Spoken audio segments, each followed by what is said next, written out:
A little different setting, huh? It's not that quaint, cozy little area we had.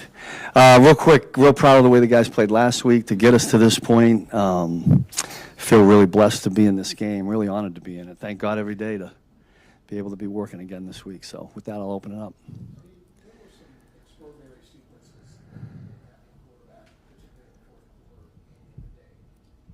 How do you develop that knack?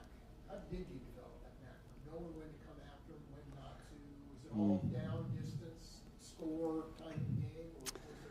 Yeah,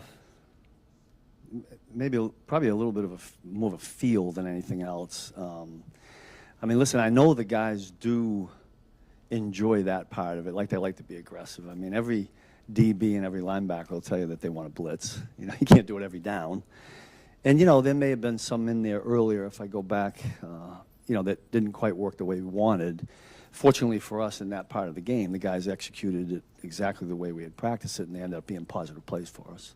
When you call it a feel, can you elaborate on that? Yeah, well, I mean, when I say feel, so the things that go into it is how have they protected prior to that, you know, different looks we gave them before, how did they react? I'm always talking to the guys up top, and then, you know, then I might have a little list of, okay, if we get in this situation, let's go with that. And I'm usually trying to give the guys a heads up on the sideline. I don't always get a chance to do that because sometimes I just pull something out of the sky, and not literally. But I'll try to say, hey, look, I'm thinking about next time if we get in this situation of running this. I think that helps them ahead of time.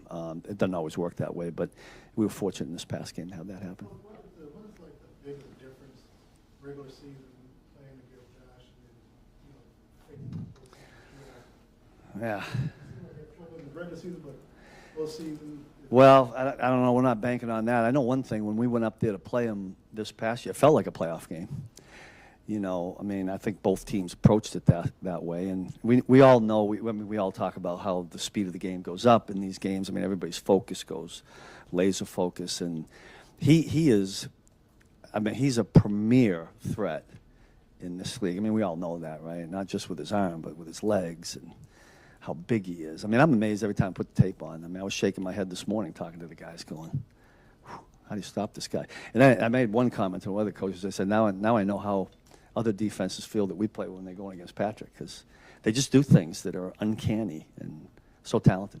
If you look at Josh, not a lot of negative plays, not a lot of sacks, not a lot of No. difficulty in stopping the team. You have to be responsible. Yeah, I mean, if you're not going to get those kind of plays to set things back, then to me, it's about not allowing the explosive plays. Like, we had a couple of those last time we played them. And that kind of gets things going when you know it's going to be really tough to set them back. And you know, listen, not coach speak, but it is going to come down to the situational football. We need to be better in third down. We need to win in red zone. We played good in red zone last week, and that made a big difference. And because they are going to move the football, we recognize that. I mean, they run the ball real well. They got an elite quarterback. So some of that, you're not going to stop everything. We're not going to shut somebody down. You need to slow them down and try to win those situational downs. What are the defensive rules to just sort of maintain the soundness of the defense when the play breaks down and Josh Allen is just out there creating plays on the Yeah, I wish I had a secret to that. Listen, in the course of the game, the best thing that can happen for us is that all 11 function as 11. Because he's one of those guys, especially up front, if you're talking about the 4 or 5 guys that we bring, or as long they need to function as one, because he finds one little seam, and if we've got guys in man with their back turned, I mean, that's where I'll tell you, he's one of those guys, and you know, you're well seen it, that he sees everything. I watched him this morning. A defensive play, I forget who they were playing, looked like they may have put their leg out to trip the running back, and he immediately was turning to the official like he saw everything. I mean, he's like Patrick, right? That their vision is uncanny, and so I think he can sense and feel when there's an opening there, and that's what gets really challenging. Coach Spags, in week 11, you didn't have. Sorry, go ahead. Okay. I didn't mean to interrupt. You didn't have Amenahue or Watson in week 11. You have them back now. What do they bring? Jalen. Yeah, well, he gives us. Listen, the one thing about Jalen, and we're glad we got him, but I mean, when you're 3 months removed, You know, it's kind of, we had him for 2 weeks, he practiced, and I told him going into the game, you know, the speed of the game is going to be, so we kind of slowed him in there. I don't know if you noticed, and so hopefully this week we get a little bit more out of him. But we've talked with all the DBs. We're going to need everybody. I mean, all hands on deck to try to win this football game. So all those guys will play. Steve, Andy talked the other day about how the priority was doing better on third down. Yeah. He did against them last year. Yeah. What are the specific challenges of this opponent? Is it the skills of the quarterback? Well, I mean, one thing that, you know, really for them, you go 3rd and 2 to, you could bring it all the way up to 6. There's still a chance they run the football. That's tremendously challenging for a defense when you got a quarterback that can do that. We know that they'll go for it on 4th down in certain situations. So we'd like to get them in to the point that we'd like to get them in those longer 3rd downs, but that's easier said than done with this football team. So when they're in those manageable 3rd downs from their standpoint, it becomes challenging, really because of the quarterback, in my opinion.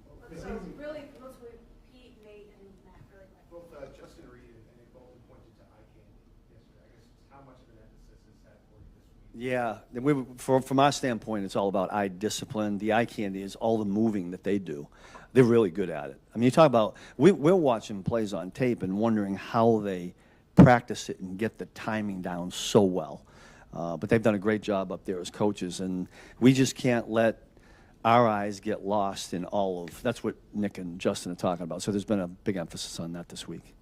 Steve, what have you seen most from Charles Omenihu in terms of helping the rest of the unit improve, and how significant of a game is this? Yeah, I mean, if we can get him into the past situations we're talking about. Now, Charles is in there on 1st and 2nd down as well, and I think he's playing the run really well, too, and we need that. I mean, we know what this team can do running the football. We talk a lot about the quarterback, but they've been running it really effective.